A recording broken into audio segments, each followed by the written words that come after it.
along with Judge Janine Pirro, Harold Ford Jr., Jesse Waters, and Greg Gutfeld. It's 5 o'clock in New York City, and this is The Five.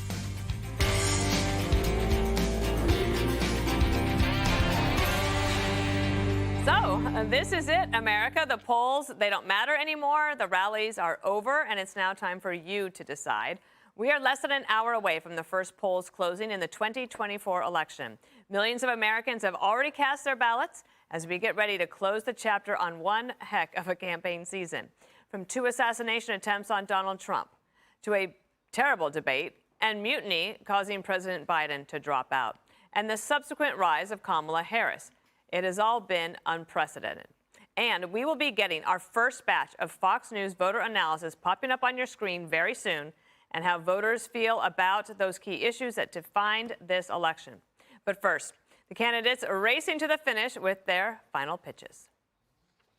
My message to you and to all Americans tonight is very simple. We do not have to live this way. We don't have to settle for weakness and incompetence and decline and decay. Our campaign has tapped into the ambitions and the aspirations and the dreams of the American people. And we know it is time for a new generation of leadership in America. Vice President Harris trying to seal the deal by knocking on a few doors in Pennsylvania, and she is banking on the star power of Lady Gaga, as we called her yesterday, and Oprah to bolster her closing message during a rally in Philly. If we don't show up tomorrow, it is entirely possible that we will not have the opportunity to ever cast a ballot again. I cast my vote for someone who will be a president for all Americans.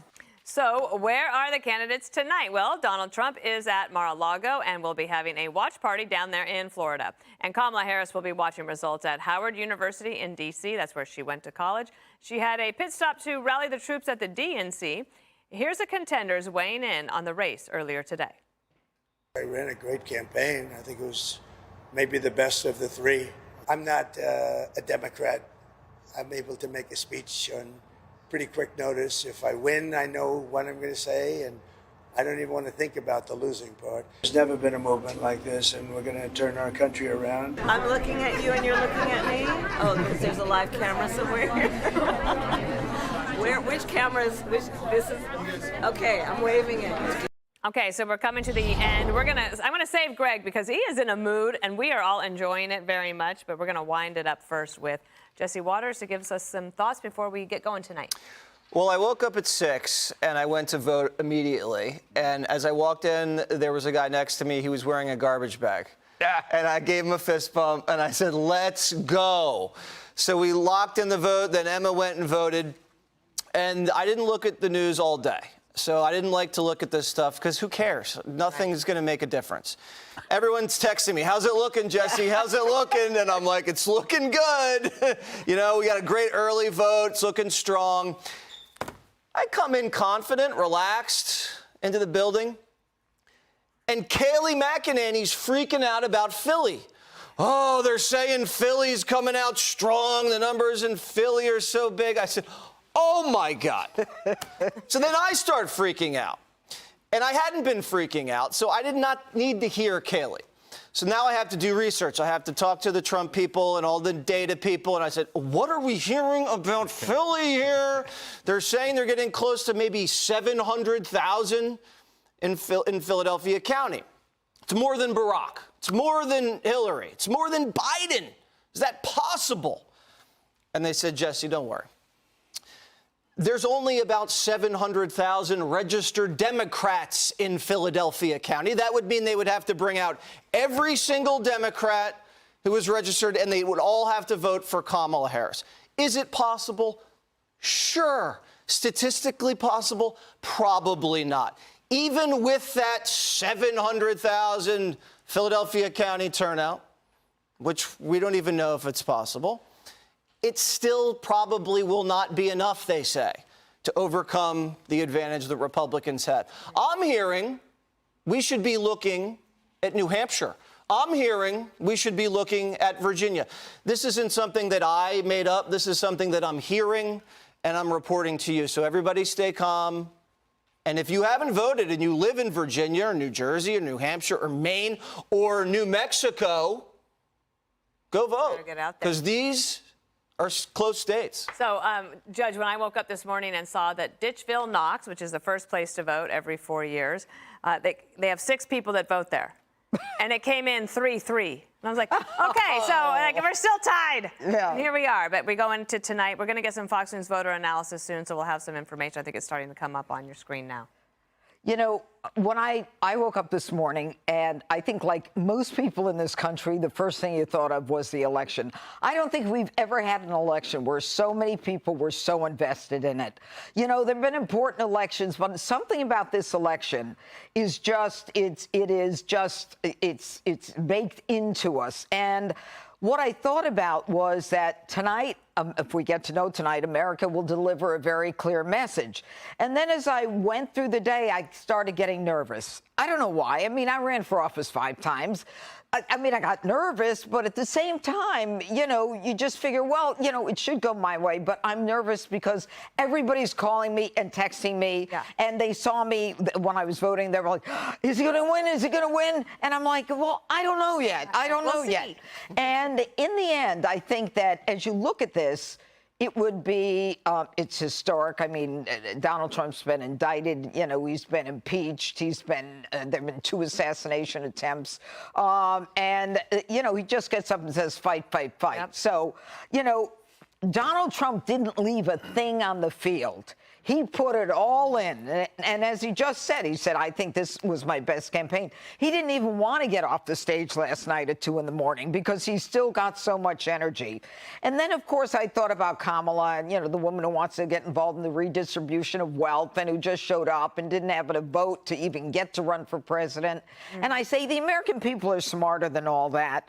But I guess today is just the day where we kind of ignore the polls, as Jesse said, and just kind of, you know, go with our gut and hope that our person, the best man, wins. I mentioned this Fox News voter analysis. This is the information you're seeing on your screen there. And this is a big effort that we do in conjunction with the Associated Press, where I think they go out to 100,000 voters and they ask them what is important to your vote. So that's showing up on your screen right now, and Sandra Smith is going to take us through that in a little bit. I saved you here in your own studio for this special occasion of the 5 for that. I hope it's just the jersey. I woke up this morning and I got up very quietly because I didn't want to wake Harold. He looks like an angel when he's asleep. But I want to focus on Trump's message, because it's such a powerful one, and it's a very simple one. We do not have to live this way. That is the mantra of recovery.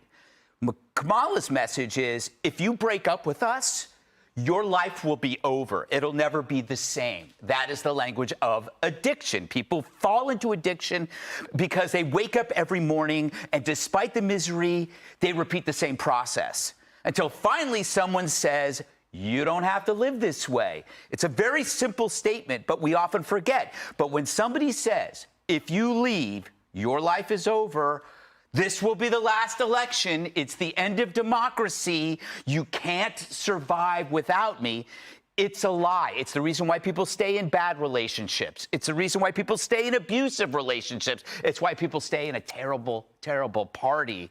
And that's why it's like, you know, they're trying to make people too scared to go against their party. This election is about 2 sides, Peanut versus P. Diddy.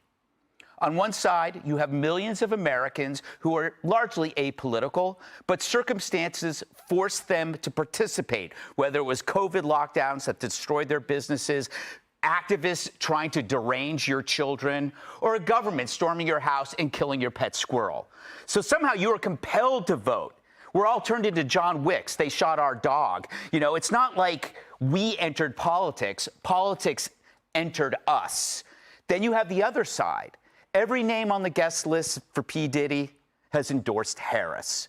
J-Lo has the gall to ask women to trust her judgment after slumming with a sex fiend for years. Are you serious? Every notable name that comes out for Harris represents a decadent, elitist, amoral faction that exists independent of any hardship that they vote in support of. You know, J-Lo, Oprah, Cardi B, they don't have to worry about crime or immigration or inflation. So it's the opposite of Peanut, right? They feel no impact of government, which is why they can embrace it. So I return to this other comparison that I made before. The actors from the Avengers movie endorsed Harris. The actual Avengers endorsed Trump. Harris got the actors all conforming obediently. Trump has the real superheroes, Musk, RFK, Tulsi Gabbard, and they all came to Trump independently, just like superheroes do when they join forces. It's always reluctant, like, you know, Superman has to join up with Batman. So it feels like the climax of a superhero movie. The first act, Up 2016, the second act, 2020, Jan 6, COVID. The third act, he almost dies. And then what happens? Then what happens? Exactly. Click here to subscribe to the Fox News YouTube page to catch our hottest interviews and most compelling analysis. You won't get it anywhere else. If you enjoy this content, please consider subscribing to my channel to stay up to date with future videos. Thank you for watching.